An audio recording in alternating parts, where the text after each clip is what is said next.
Gory, what'd you pick this week at the Dollar Show? Well, for my first dollar to spend, I had to go with another Oscar-nominated Really? Black Swan. Yeah, you knew it, Drew, because I love Natalie Portman and I love Darren Aronofsky. Requiem for a Dream, remember, made my top 5 of the decade of the odds. Yes, it did.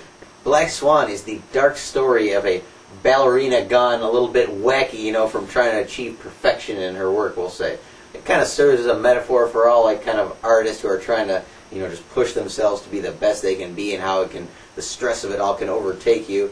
And Natalie Portman, I gotta say, she lost some weight for this movie. She learned how to dance famously. She took a bunch of, and she's very convincing in the dancing in this movie. Yeah, she did well with this. I'm gonna say, you watch her dance and you think, yes, I don't think I'm watching an actor doing ballerina. I'm watching an actual ballet dancer, is what you think.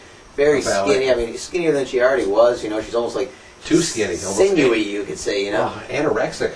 We're seeing ribs here, people. Well, it's true, but it kind of shows that brutal nature of what these ballerinas go especially through. the opening scene with the toes. Oh, you're right. That would have me going, I must say. If you have an aversion to any kind of nail violence, toenail violence, fingernail violence, even cuticle violence, you get a lot of that in this movie. Natalie Portman's character Nina is, working for this ballet company, and the role of the new production of the Black Swan is coming up. They got this famous French kind of, play director, played by Vincent Cassel, and he proves that all French guys are sleazy and smarmy, And creepy, smarmy, yes. I like that. Yeah, he's not aversion to, he's not against groping on a moment's notice. At any level. But see, Nina wants the role of the Black Swan. She wants the lead role of the Black Swan, the White Swan. It's the same character. And Winona Ryder, is currently the star of the ballet, but she's getting a little old there, so they're shuffling her out the door, and the role of the new Swan Queen is up for grabs. So, she'll do anything she can to get it. Meanwhile, her mother at home, Barbara Hershey, who we haven't seen her in a while, since maybe Beaches. I don't know. We've probably seen her before that. Let's not go back that far.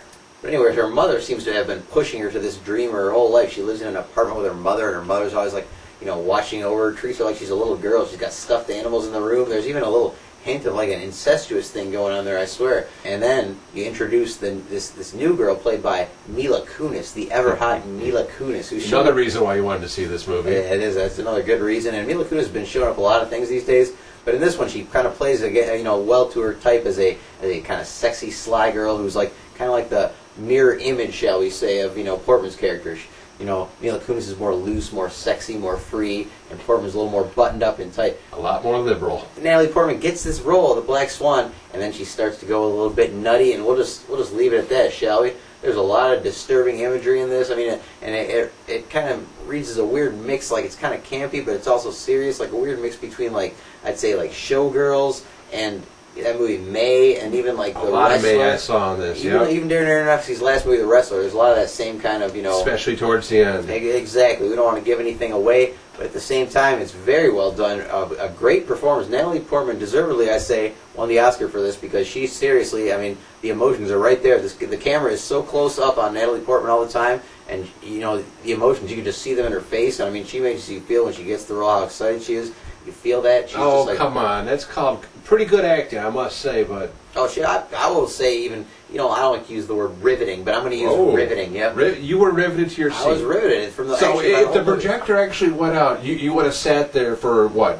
What if it took a half hour to get it back up? I would have actually complained before that, Drew, but I would have done something about it. And here's the thing. I was riveted by the whole experience. The filmmaking itself, there's some great, beautiful imagery in this thing. Beautiful, kind of horrific imagery. But, there's some scenes that made me wince. Oh, yeah. It's got a little bit of everything. And also, it's got the hottest lesbian makeout scene since, I think... Since what? Since Bound, with Jennifer Tilly and Gina Gershon. Yeah, I'd have to say that was better. I gotta say, this movie, it delivered a lot of stuff. It was unexpected. It left a lasting impression on me. It did. And I really liked it, Drew. What did you think?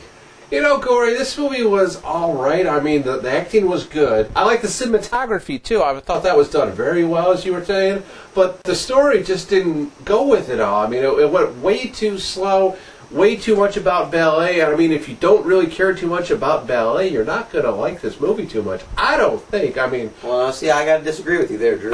Really? So, I do not care about ballet, and yeah. I still don't. But this movie made me appreciate the dedication that goes into ballet, and it made me appreciate some of the beauty of ballet. Some of the ballet scenes I found myself watching, Wow, That's true. I'll give you that, but you just don't get into it that much. And the fight between these two, no, I did not at all. I mean, sure, the two women are attractive. I mean, Portman and you got Kunis, excuse me, from that '70s show. Mila Kunis, whose very name sounds like it should be a sexual practice of some kind. That may be true, and she wasn't so bad in this movie, but I just can't give this a good recommendation. I'm going to have to give it a not really. Really? It just did not hold my attention. Not really. I mean, what are you going to give it? I'm going to give this movie a hell yes, Drew. Maybe it's pretty. Wow. But I'm going to say hell yes, and I can see where some people might not find this their kind of movie. In fact, one of my Facebook friends, when this first came out, yes, I have Facebook. One of my Facebook friends, Drew's against Facebook. But anyways, that's good, because Zuckerberg hasn't gotten to you, right? But no, right after this came out, I remember one of my Facebook friends posting, "That's 2 hours of my life I'll never get back after having seen Black Swan." But no, I thought it actually moved kind of quickly. Wow. I thought it was quickly. It kind of had the... quickly. If anything, I'll say it was kind of annoying in the way that it was one of those what's really happening and what's all in her mind that you almost didn't care after a while. Yep. But I was hypnotized the whole time, Drew, and I'm giving this a hell yes. So I can't believe you didn't like... I mean, with these two hot girls and this kind of freaky... Two hot girls that makes a movie? No, not just that, but put them in a story that was compelling. The story was okay, I'll give you that, but the directing was good. It was and the cinematography too. But that just didn't make this movie. I mean, it did not sounds like almost you might be with a shirt on that one. No, I could not. I would not want to see this again, even for $1. All right, see, I mean, why would I want to see this again? Well, we'll just say we agree to disagree and call that one not really and one hell yes for the Oscar-nominated and Oscar-winning Natalie Portman, Black Swan.